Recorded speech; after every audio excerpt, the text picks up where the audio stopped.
Shundaq. Biz birinchi, ikkinchi bosqichni tugatdik. Biz bu 3-chi bosqichda o'zni programmalashtirishning mashqini olib boramiz. Qani, menga aytib tanglar. Men keraklik bo'lganning hammasi hozir menda bor. Men keraklik bo'lganning hammasi hozir menda bor.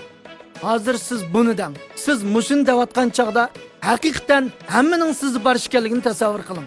Barliq ishonch, barliq qaynoq hissiyot, barliq xushallik, barliq baxt, barliq muhabbat dal hozir sizning ichki dunyongizda. Davomlashtiring. Men keraklik bo'lganning hammasi hozir menda bor.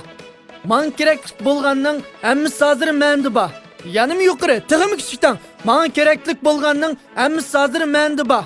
Yanım yuqoridan. Men keraklik bo'lganning hammasi hozir menda bor. Mayli siz yugurayotgan, mayli mengayotgan bo'lishingizdan qat'iy nazar badaningizni ishlating. Chiroy ifodangizni ishlating. Siz hargizmi menga keraklik bo'lganning hammasi hozir menda bor demang. Bu intayin cansız holat. Siz cho'qim butun chiroy ifodangizni badaningizni ishlatish orqali yuqori qaynoq hissiyot bilan menga keraklik bo'lganning hammasi hozir menda bor deyishingiz kerak.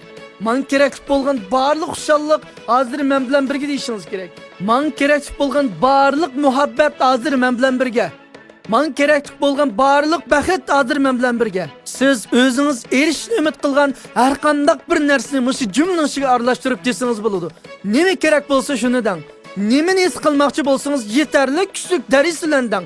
Qayta-qaytadan. Ondan siz buning haqiqiy ekanligini his qila olasiz. Ondan siz bu tasavvurninki haqiqatan sizni shu yo'lga boshlab mondiganligini his qila olasiz. Qanamsi deyishni boshlang.